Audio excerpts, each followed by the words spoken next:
And with us in the studio to talk about the future of feeding the hungry billions is an agricultural economist and expert on international development from Berlin's Humboldt University, Harald von Witzke. Thank you very much for joining us here at Tomorrow Today.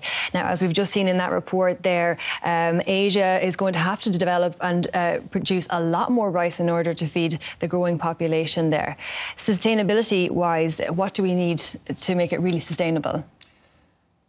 We have to more than double global food production if we are to succeed to feed 10 billion humans by 2050. That's what we expect to have on this planet. And we can do this by expanding the agricultural acreage or by producing more on land already being used. The first option, expanding the acreage, is not really available because the land that is available for agricultural production is limited.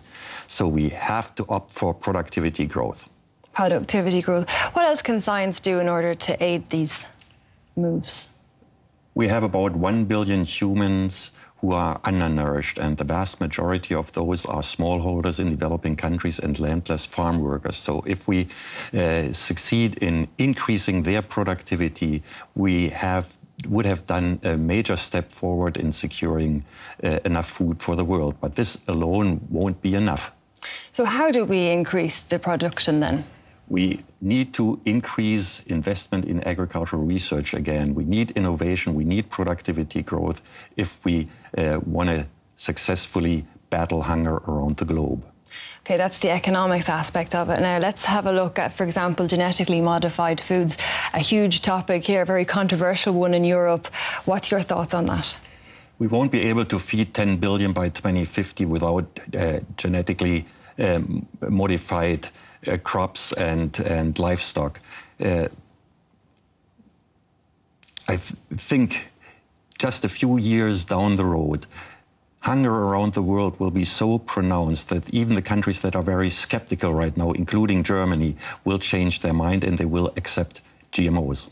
So you think it's not going to be an option? You think it's just going to be somewhere we're going to have to go, and it's rather a blessing than it is a curse? Fair enough. Then what about the food prices that are currently spiking for the third time in the last 5 years? A lot of people are drawing the lines between this and, say, biofuels. Do you think, and the competition between food and fuel, what are your thoughts on that? There's obviously competition for the scarce resources in world agriculture between biofuel and food. However, this competition and the impact that biofuel production has on global food prices is exaggerated. At present, we grow biofuel crops on 3% of the acreage, and this translates into about a 5% increase in agricultural commodity prices since the turn of the millennium. Actual price increases have been more than 100% so far. The impact of biofuel production on the price hike in agriculture has been limited. OK, so you don't think it has really anything to do necessarily with the people that are hungry at present? The major determinants on the supply side are the price of energy and transportation cost. On the demand side, it's the rapid population growth and income growth in developing and newly industrializing prices that are driving up the price. OK, and very briefly, what do you see as the biggest challenge to agriculture in the 21st century? Feeding 10 billion humans by 2050 and doing it sustainably. That is the major challenge. Harald von Witzke, thank you very much for joining us here at Tomorrow Today.